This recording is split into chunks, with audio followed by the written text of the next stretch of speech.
तो उनको सम्मान दिया जाना जाट समुदाय के लिए गौरव और गर्व का विषय है।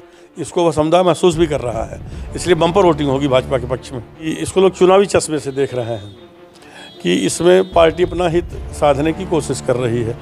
उन्हें केंद्र में मंत्री बनाया जा सकता है। सोमपाल शास्त्री, जहाँ तक मुझे जानकारी है, उनको राज्यसभा में भेजा जाएगा और 3-4 सीटें इनको लड़ने के लिए दी जाएंगी गठबंधन में। देखिए, सत्ता का सुख अलग चीज़ है, वो विपक्ष में रह करके न उस तरह की राजनीति है। मैंने कहा सिद्धांतों की राजनीति नहीं है। ज़्यादातर सीटों पर ऐसा होगा जहाँ पर सपा मुस्लिम कैंडिडेट उतारेगी, बसपा भी उतार देगी, मुस्लिम वोट तो पूरे प्रदेश में बिखरेगा। तो मुलायम सिंह ने तो गोली चलवा दी थी, लाठी अगर चलवा दी गई तो क्या हो गया? कुछ नहीं। नमस्कार, स्वागत है आप सभी का हिंदुस्तान 24 पर और मैं आप सबके साथ विपिन चौधरी। केंद्र की मोदी सरकार ने 2024 के लोकसभा चुनाव से पहले पूर्व प्रधानमंत्री स्वर्गीय चौधरी चरण सिंह जी को भारत रत्न सम्मान देने का ऐलान कर दिया है। क्या मोदी सरकार का चुनाव से पहले ये बहुत बड़ा चुनावी मास्टर स्ट्रोक है? जिस तरीके से चौधरी चरण सिंह जी को किसान मसीहा कहा गया, क्या किसानों को साधने की भारतीय जनता पार्टी की तरफ से ये एक बड़ी कोशिश है? बातचीत करने के लिए आज हमारे साथ वरिष्ठ पत्रकार अवनिंदर कमल जी मौजूद हैं। अवनिंदर जी, बहुत बहुत स्वागत करता हूं आपका हिंदुस्तान 24 पर। धन्यवाद विपिन जी। पूर्व प्रधानमंत्री स्वर्गीय चौधरी चरण सिंह जी को केंद्र की मोदी सरकार ने भारत रत्न देने का ऐलान किया है। 2024 का लोकसभा चुनाव भी है, तो किस किस को साधने का प्रयास है? देखिए, जहाँ तक चौधरी चरण सिंह की बात है, उन्हें किसानों को मसीहा कहा जाता है और आप उनके जन्म से लेकर के और उनकी शिक्षा, उसके बाद राजनीति में प्रवेश, उनके संघर्षों को आप देखेंगे तो मैं समझता हूँ कि चौधरी साहब को भारत रत्न सम्मान जो है बहुत पहले दे दिया जाना चाहिए था। भाजपा ने लोकसभा चुनाव से कुछ समय पहले ये घोषणा की है, पीवी नरसिंह राव जो पूर्व प्रधानमंत्री थे उनको भी भारत रत्न से नवाजा जा रहा है और कृषि वैज्ञानिक स्वामीनाथन को नवाजा जा रहा है। इसके पहले आप देखिए तो कर्पूरी ठाकुर को और लाल कृष्ण आडवाणी को।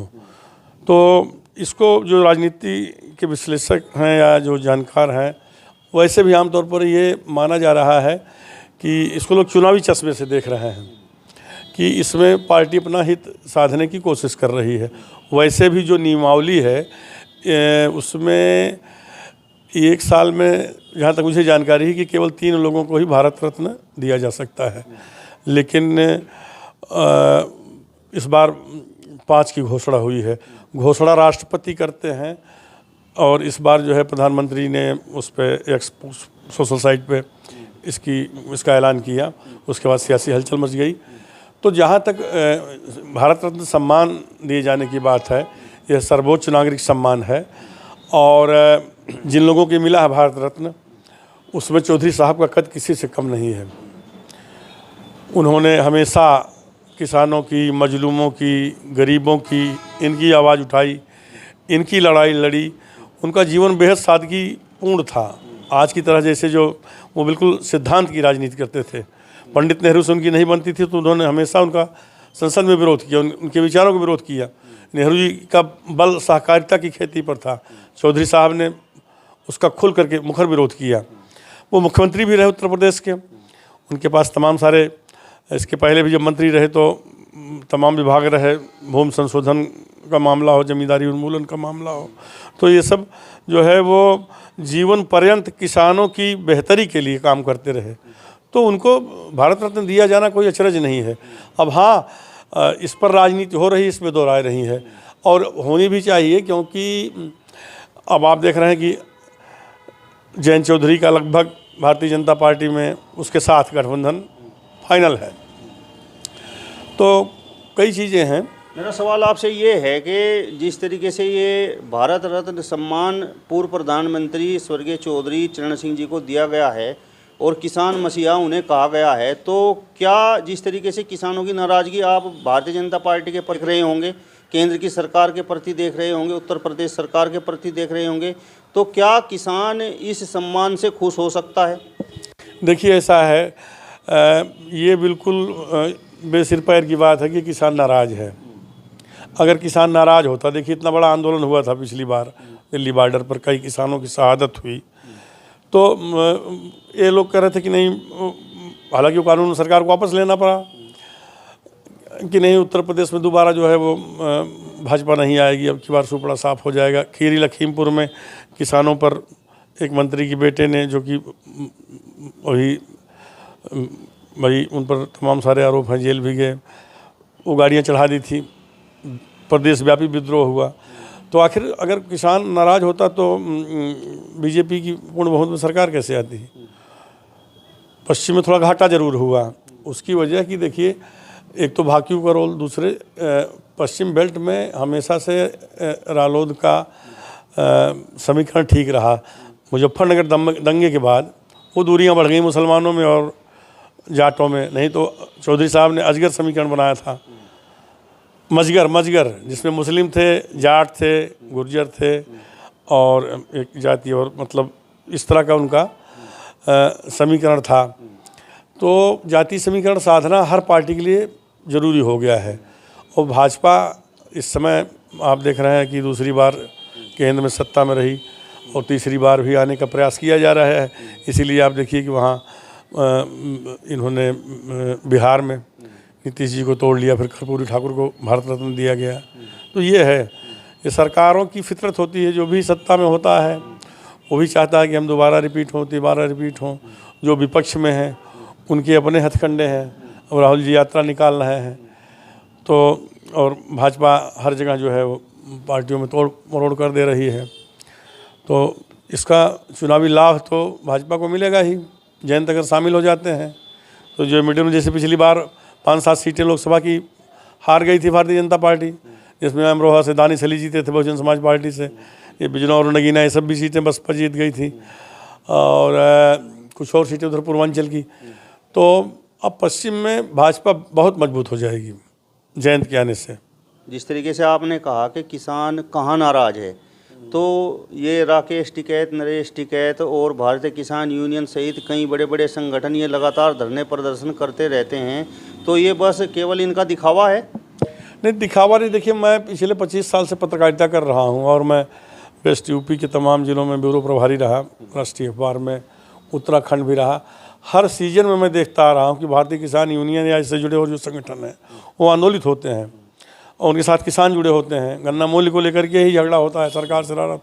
सरकार आश्वासन देती है, भाजपा ने तो फिर भी भुगतान में थोड़ा तेजी दिखाई।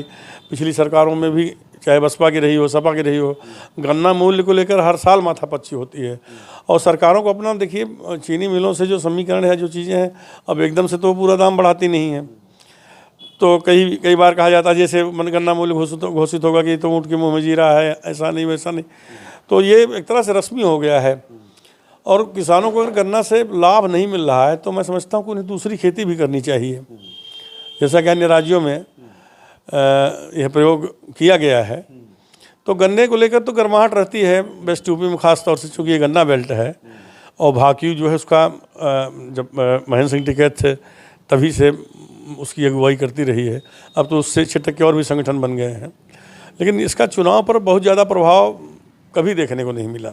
अवनिंदर जी, मेरा सवाल अब आपसे ये है कि सरकार के इस फैसले के बाद क्या बड़ी संख्या में अब जाट वोटर भाजपा का रुख करेगा? जिस तरीके से जाटों की भी आपने नाराज़गी देख ली होगी। नहीं, देखिए, जाट वोटर जो है वो पिछले 2 चुनाव से लोकसभा के भाजपा के साथ बड़ी संख्या में है। जैसे संजीव बालियान है, उन्होंने अजीत सिंह को पिछले चुनाव में हरा दिया था और 2013 के दंगे के बाद एक, मतलब, कट्टर हिंदू चेहरे के रूप में उनकी पहचान हुई। और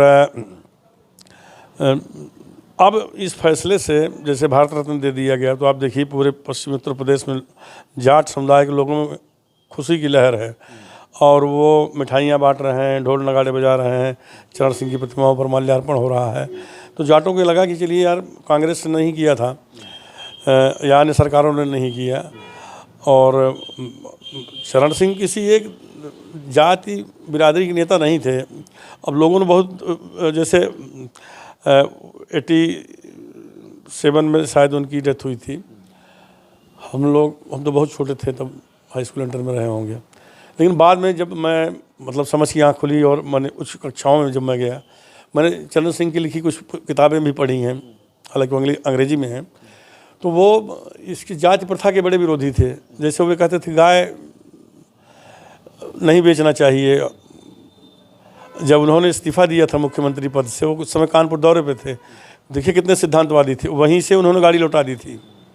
और उस समय के जो सूचना निदेशक थे, उनका नाम बलभद्र मिश्र या बलराज मिश्र था।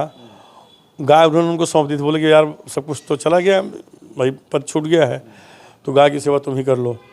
तो बड़े मतलब इस तरह के वो मुख्यमंत्री रहते हुए ट्रेन में यात्राएं करते थे सभाओं में जाने के लिए, रोटी चटनी खा लेते थे एक सच्चे किसान की तरह। तो वो एक तपस्वी जीवन भी रहा उनका। तो उनको सम्मान दिया जाना जाट समुदाय के लिए गौरव और गर्व का विषय है। इसको वह समुदाय महसूस भी कर रहा है। इसलिए बम्पर वोटिंग होगी भाजपा के पक्ष में, क्योंकि जयंत जी जा ही रहे हैं, लगभग क्लियर ही है, घोषणा होनी बाकी। मेरा ख्याल है कि 24 फरवरी को वहाँ प्रतिमा का लोकार्पण होगा छपरौली में, सरस्वती इंटर कॉलेज में शायद वो चौधरी अजीत सिंह की प्रतिमा का लोकार्पण, उसी मौके पर हो सकता है कि घोषणा हो जाए। मेरा सवाल आपसे अवनिंदर जी ये है कि जिस तरीके से चर्चाएं हैं और आप भी कह रहे हैं कि 24 तारीख में जयंत चौधरी भाजपा के साथ शामिल हो जाएंगे, एनडीए में शामिल हो जाएंगे, तो अगर जयंत चौधरी ये कदम उठाते हैं तो क्या उनका राजनीतिक भविष्य उज्जवल रहेगा? पिछले इतिहास को दृष्टिगत रखते हुए आप जवाब देना। देखिए, ऐसा है कि राजनीति में ऐसा कुछ नहीं होता है। जो ताज़ा समीकरण है, माहौल बीजेपी के पक्ष में है देशव्यापी, उसकी कई वजहें हैं। कई राज्यों में तो उनकी सरकारें हैं। दूसरे राम मंदिर प्राण प्रतिष्ठा समारोह के बाद आप देखिए तो भाजपा के पक्ष में एक लहर है। युवाओं से हम लोग बातचीत करते रहते हैं। अब चलो, तमाम पत्रकार इसकी आलोचना भी करते हैं कि महंगाई है, बेरोजगारी है, सारी समस्याएं ये हमेशा रही हैं। तो वो नहीं, भाजपा के पक्ष में माहौल है और इसको देखते हुए जयंत चौधरी जो है वो मेरा मानना है कि सही कदम उन्होंने उठाया है अपनी पार्टी के लिए, अपने हित के लिए, क्योंकि उन्हें केंद्र में मंत्री बनाया जा सकता है। राज्यसभा में मुझे जहाँ तक जानकारी है सोमपाल शास्त्री की जाना तय हो चुका है, और बागपत, बिजनौर के अलावा 1-2 सीट पर इनके कैंडिडेट गठबंधन में चुनाव लड़ेंगे। दंगे के बाद जिस तरीके से जाट और मुस्लिम मतदाताओं के बीच में दूरियां बन रही थी, राष्ट्रीय लोकदल से दोनों ही बिरादरियां छिटक रही थी, और अब आकर दोनों जाट भी और मुस्लिम भी राष्ट्रीय लोकदल के पक्ष में आना शुरू हो गए थे। तो जयंत चौधरी ने ये जो कदम उठाया है, तो फिर इस समीकरण का क्या होगा? देखिए, पॉलिटिक्स में समीकरण बनते बिगड़ते रहते हैं, और चौधरी जयंत जो है, उन्होंने, अगर उनकी पार्टी के हित की बात करूं तो सही फैसला अपने लिए लिया है ये, कि वो उनके हित में रहेगा, उनकी पार्टी के हित में रहेगा। उन्हें केंद्र में मंत्री बनाया जा सकता है। सोमपाल शास्त्री, जहाँ तक मुझे जानकारी है, कि उनको राज्यसभा में भेजा जाएगा, और 3-4 सीटें इनको लड़ने के लिए दी जाएंगी गठबंधन में। जैसे उधर अनुप्रिया पटेल का है अपना दल, तो भाई देखिए केंद्र में दूसरी बार मंत्री हैं, उनके हस्बैंड यहाँ उत्तर प्रदेश सरकार में। तो इनका जो मान लीजिए इनके प्रदेश में भी हो सकता है कि राज्य सरकार में 1-2 मंत्री बना दिए जाएँ, क्योंकि 8-9 MLA हैं। तो कुल मिला करके देखिए, सत्ता का सुख अलग चीज़ है। वो विपक्ष में रह करके न उस तरह की राजनीति है, मैंने कहा सिद्धांतों की राजनीति नहीं है। तो सबको चाहिए सत्ता, तो जयंत चौधरी क्यों उसके अपवाद हैं?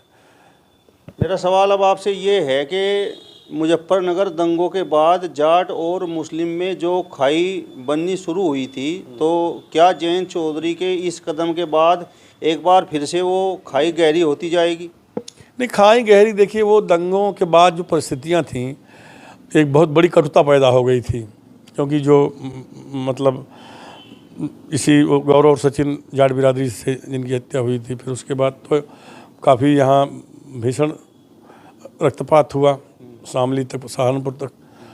तो वो धीरे धीरे कम हो गई थी दूरियां। लेकिन अब ये होगा कि रालोद को मान लीजिए मुस्लिम वोट नहीं करेंगे, लेकिन भाजपा का जो थोक वोट बैंक है वो रालोद के साथ जाएगा, तो रालोद की विजय का रास्ता प्रशस्त हो जाएगा। अब इसमें पेंच फंसे के देखिए कि जो मुसलमानों का वोट है, अब मुसलमानों का वोट थोक किसी को नहीं जा रहा है, ओवैसी भी कुछ न कुछ करेंगे। बसपा अलग लड़ रही है, सपा अलग लड़ेगी। ज़्यादातर सीटों पर ऐसा होगा जहाँ पर सपा मुस्लिम कैंडिडेट उतारेगी, बसपा भी उतार देगी। मुस्लिम वोट तो पूरे प्रदेश में बिखरेगा। इसीलिए लोग जो भाई बड़े जो राजनीतिक पंडित हैं, टीकाकार हैं, उनका कहना है कि 75 से ज़्यादा सीट ले जाएगी बीजेपी उत्तर प्रदेश में। पटवारी जी, मेरा सवाल आपसे ये है कि राजनीतिक फायदे के लिए क्या लठ भी कोई मायने नहीं रखते? क्योंकि हाथरस में आपने भी देखा होगा किस तरीके से उत्तर प्रदेश पुलिस ने लठों से पीटा था। नहीं, जयंत को एक भी लठ नहीं लगी थी। मैं जानता हूँ घटना जब हाथरस जा रहे थे लोग ना, तो बॉर्डर पर वो तो जयंत को घेर लिया था। तो लाठीचार्ज होना, पत्रकारों पर लाठीचार्ज होता है और नेताओं पर लाठीचार्ज होता है जो विपक्ष में होते हैं। ये कुछ नहीं, लठ से पीटना अलग चीज़ है। लाठीचार्ज, भाई पुलिस ने लाठियाँ बजानी शुरू की, मुझे याद है, मैं दृश्य भी मुझे याद है। जयंत को उनके समर्थकों ने घेर लिया था, लाठियाँ वो खाए थे। कल को मान लीजिए सत्ता चेंज हो जाती है, अरे लाठी क्या, मुलायम सिंह यादव ने गोली चलवा दी। अदालत का हुक्म था कि ढांचा नहीं गिरना चाहिए। आज तक के लोग कहते हैं बीजेपी वाले कि मुलायम सिंह ने गोली चलवा दी, मुलायम सिंह ने गोली चलवा दी। तो मुलायम सिंह ने तो गोली चलवा दी थी, लाठी अगर चलवा दी गई तो क्या हो गया? कुछ नहीं। शेर बहादुर सिंह चीफ मिनिस्टर थे, वो तो शिक्षकों के आंदोलन में उन्होंने घोड़े दौड़वा दिए थे। तो ये ऐसा कुछ नहीं है। एनडीए में जाने के सवाल पर जयंत चौधरी ने पत्रकारों को जवाब दिया था कि मैं चवन्नी थोड़ा ही हूँ जो पलट जाऊँगा। ये तो यार सब कहते हैं। उस समय 2014 से पहले प्रधानमंत्री नरेंद्र मोदी जो हैं, और ये लोग कहते नहीं थे कि प्रधानमंत्री नरेंद्र मोदी उस समय तो भाई स्टार प्रचारक थे, प्रधानमंत्री पद के दावेदार थे, तब प्राइम मिनिस्टर नहीं थे। और वो कहते थे कि आपके खाते में 15 लाख रुपए आ जाएगा। रामदेव बाबा वकालत करते थे कि नहीं, सारा कर्ज जो है वो ब्लैक मनी सब वापस आ जाएगी। कुछ हुआ? बाद में इन्हीं लोगों ने कहा कि नहीं, तो ये मात्र जुमला था। तो अब जयंत चौधरी जब बीजेपी में शामिल होने जा रहे हैं तो उस तरह का जवाब देंगे। जब सपा के साथ आए तो उस तरह के जवाब दिए। कल का कोई और दल पलटी मारता है तो देखिए, तमाम दल के जो बड़े नेता हैं उनमें ईडी सीबीआई का खौफ है। भाजपा से टकराने का अगर कलेजा रहेगा तो अब देखिए, हेमंत सोरेन गए ना जेल में, कोई बात नहीं है, लेकिन चंपई बन गए मुख्यमंत्री। तो भाजपा कुछ गलतियां भी कर रही है। अब इस चुनाव परिणाम बताएंगे ना, कहाँ क्या चूक हुई और कहाँ क्या समीकरण साधने से फ़ायदा हुआ। चलिए, तो वरिष्ठ पत्रकार अवनिंदर कमल जी को आपने सुना। फिलहाल इस वीडियो में बस इतना ही। अगली वीडियो में फिर आपसे मुलाकात होगी, तब तक बने रहिए हिंदुस्तान 24 के साथ। नमस्कार।